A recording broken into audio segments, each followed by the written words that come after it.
हर हर महादेव। प्रिय दर्शकों, ओम नमः शिवाय। जिन व्यक्तियों के नाम का पहला अक्षर द्वि से उत्तरा भाद्रपदा नक्षत्र के दू थ झ या इन चार अक्षरों से, रेवती नक्षत्र के चार चरण अर्थात दे दो चा ची इन चार अक्षरों से अर्थात कुल मिला के 9 अक्षरों से जिनका नाम शुरू होता है, उनकी जो राशि होती है वो मीन राशि होती है। और राशियां देखिए 2 प्रकार से होती है, खासकर मून साइन के हिसाब से। जो वैदिक ज्योतिष में जो राशियां काउंट किया जाता है ना, जिस राशि का निर्धारण किया जाता है वो 2 प्रकार से किया जाता है। एक तो देखिए वो होता है जो जन्म राशि होती है, यानी कि आपका date of birth, time of birth और प्लेस ऑफ बर्थ के हिसाब से आपकी जन्म कुंडली में जो राशि होगी उस राशि को फॉलो किया जाता है, और फॉलो करना उसी को चाहिए। अगर बाई चांस मानकर चलिए राशि तो वही होती है, अगर आपको वो राशि नहीं पता है तो फिर ये राशि अर्थात ये जो 9 अक्षर है ना, इन अक्षरों से अगर आपका नाम शुरू होता है तो आप इन्हीं को फॉलो कीजिए, क्योंकि ये मीन राशि में ही आते हैं। ये जो होते हैं ये मीन राशि में ही आते हैं। और मीन राशि में यानी कि पूर्व भाद्रपदा का पहला चरण आता है, उत्तर भाद्रपदा का 4 चरण और रेवती नक्षत्र के 4 चरण। ये 4 चरण, ये 9 चरण मिलकर के कुल मिलाकर के मीन राशि बनती है। ये एक वैदिक ज्योतिष के हिसाब से हुआ। तो ये राशि फलादेश जो है ना वो मैं 2 प्रकार से करूंगा। एक तो चंद्र राशि के हिसाब से करूंगा, दूसरा जो है नक्षत्र ज्योतिष के हिसाब से करने वाला हूं। जब नक्षत्र ज्योतिष के हिसाब से मैं फलादेश करूंगा ना तो आप देखेंगे कि हर एक नक्षत्र का अलग अलग फलादेश होगा। इसलिए इस वीडियो के अंत तक मेरे साथ आप बने रहिए। वीडियो अच्छा लगता है तो चैनल को सब्सक्राइब करना, लाइक करना इस वीडियो को, और कमेंट बॉक्स में जाकर के ओम नमः शिवाय जरूर लिख दीजिएगा, अच्छा लगेगा मुझे भी। चलिए बिना विलंब के विषय पर प्रवेश करते हैं। बात यह है कि मीन राशि वालों के लिए जो, अगर शुरुआत करने से पहले मैं 2 लाइन कहना चाहूंगा। देखिए मीन राशि वालों, आपका जो समय है ना, भाग्य का पहिया घूम रहा है। इस महीने ना अवसर आपको अपार मिलेंगे, खूब अवसर मिलेंगे, मौके मिलेंगे, बस आपको चूकना नहीं है। मुझे डर इसी बात का है कि बहुत सारे कमेंट जब आते हैं ना, वो बहुत भाग्यवादी लोग होते हैं, उनको कर्म करना नहीं होता है। भैया आपने तो कहा लेकिन हम तो घर में बैठे रहे लेकिन हुआ कुछ नहीं। अरे भाई, घर में बैठने से कुछ नहीं होगा, जन्म भर बैठे रहो। कर्म कीजिए, कर्म करने के बाद भाग्य देखिए आपके साथ इस महीने भरपूर दिखाई दे रहा है, क्योंकि इससे पहले मीन राशि वाले बहुत मेहनती रहे हैं, बहुत मेहनत की है। आपका राशि का स्वामी बृहस्पति राहु के चंगुल में रहा है और अब भी है, लेकिन अच्छा हो रहा है इस महीने। वो मैं क्यों कह रहा हूं?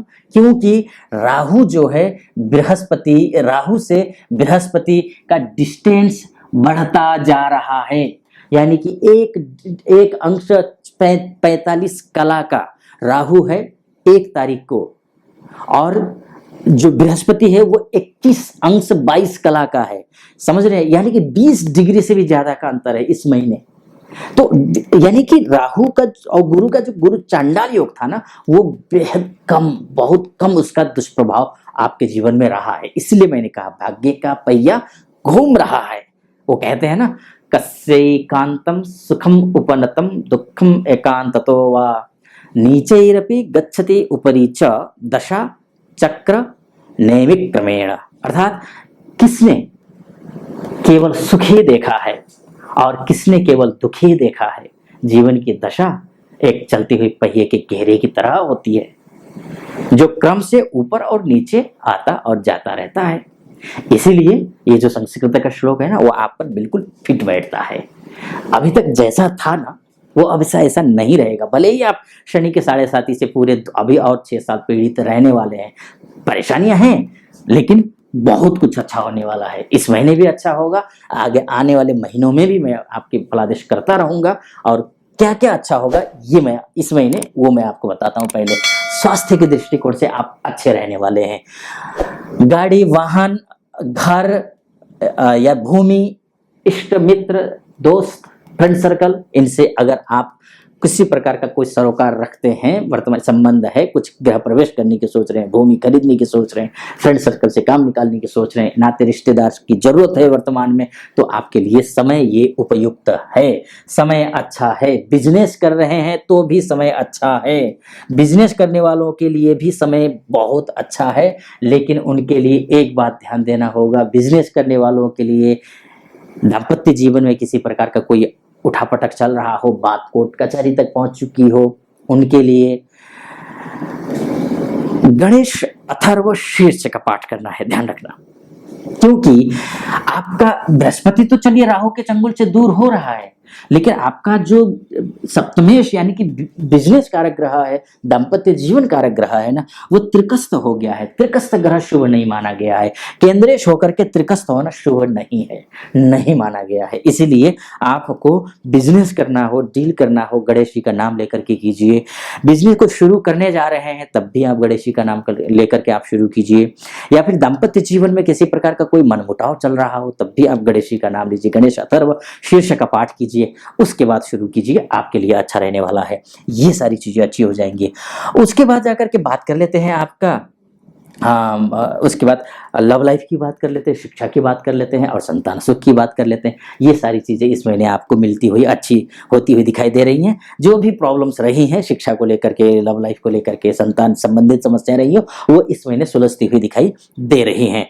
हाँ, अब बात कर लेते हैं भाग्य की बात कर लेते हैं। तो भाग्य आपका कितना साथ देने वाला है? तो देखिए, भाग्येश जो है ना, ये जो मंगल है ना, ये जो भाग्येश, ये मंगल यहाँ आकर के बैठा है ना, ये शानदार है, राजयोग कारक है। यानी कि भाग्यम फलति सर्वत्र न च विद्या न च पौरुषम। अगर भाग्य अच्छा हो ना तो सब कुछ अच्छा हो जाता है। यही स्थिति आपकी कुंडली में है। इस महीने भाग्य अच्छा तो है, लेकिन भाग्येश कौन है? आपका मंगल है। और मंगल 14 सितंबर से लेकर के अस्त हो रहा है। 14 सितंबर शाम को 7:25 से लेकर के अगले साल के 2024 के 21 जनवरी तक मंगल अस्त है। जब मंगल जब अस्त हो जाएगा, जब भाग्येश अस्त हो जाएगा, तो भाग्येश कमजोर होगा। यानी कि भाग्य को देने वाला जो ग्रह है कमजोर होगा। अब सोचेंगे आप कि शुरू में तो आचार्य जी ने कहा था कि भाई भाग्य का पहिया बदल रहा है, चूकना मत। लेकिन अब पंडित आचार्य जी कह रहे हैं कि भाई भाग्य कमजोर हो गया, अस्त हो गया। हाँ, अस्त जरूर हुआ है, लेकिन अस्त अगर त्रिक में जाकर के हुआ होता तो ये अस्त आपको बहुत ज्यादा डाउनफॉल कर देता, बहुत नुकसान करता, आपका भाग्य आपका साथ बिल्कुल नहीं देता। लेकिन ये केंद्रस्थ होकर के अस्त हुआ है, यानी कि यहाँ 100% दे रहा था मंगल, लेकिन अस्त होने की वजह से सूर्य के, जब सूर्य आ जाएगा, देखिएगा ये 17 सितंबर से यहाँ पर सूर्य आ जाएगा। जैसे ही इसी एक ही भाव में सूर्य और मंगल हो जाएंगे तो मंगल अस्त हो जाएगा। तो होगा क्या, जो आपको 100% भाग्य में था वो थोड़ा अस्त होने की वजह से कम हो जाएगा। वो 60% मिलेगा, वो 70% मिलेगा, लेकिन अच्छा होगा, भाग्य आपका साथ आपका देगा। तो ये है, भाग्य बदल रहा है, मैंने इसलिए कहा। आर्थिक रूप से भी आप बहुत अच्छा सबल दिखाई दे रहे हैं इस महीने।